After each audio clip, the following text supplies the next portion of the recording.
ಇದು ಅರಿಶಿಣದ ಗಿಡ ಕಳೆದ ಏಪ್ರಿಲ್ನಲ್ಲಿ ಹಾಕಿದ್ದು. ಈಗ ಸೆಪ್ಟೆಂಬರು, ಚೆನ್ನಾಗಿ ಬಂದಿದೆ.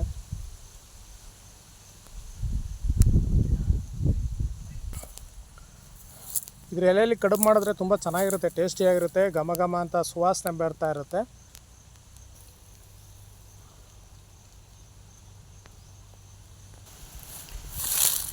ಇದೆಲ್ಲ ಫುಲ್ಲು ಒಣಗಿದ ಮೇಲೆ ಇದ್ರ ಗೆಡ್ಡೆ ಕಿತ್ಕೊಂಡು ಮತ್ತೆ ಉಳಿದಿದ್ದ ಪೀಸ್ ಮಾಡಿ ಟ್ರೈಕೋಡರ್ಮದೆಲ್ಲ ಹತ್ತಿ ಹಾಕಿದ್ರೆ ಚೆನ್ನಾಗಿ ಬರುತ್ತೆ. ಸುಮಾರು 8-10 ವರ್ಷದಿಂದ ನಾವು ಇದನ್ನೇ ಮನೆಗೆಲ್ಲ ಅರಿಶಿನ ಪುಡಿ ಮಾಡ್ಕೊಂಡು ಪುಡಿ ಮಾಡ್ಕೊಂಡು ಯೂಸ್ ಮಾಡ್ತಾ ಇರೋದು. ಮತ್ತು ಕೇಳಿದವ್ರಿಗೂ ಕೊಡ್ತಾ ಇರ್ತೀವಿ. ಅಂಗಡಿ ಅರಿಶಿನ ಕಲಬೆರಕೆ ಇರೋ ಕಾರಣ ಇದನ್ನೇ ನಾವು ಮನೆಗೆಲ್ಲ ಯೂಸ್ ಮಾಡ್ತಾ ಇರೋದು. ಧನ್ಯವಾದಗಳು.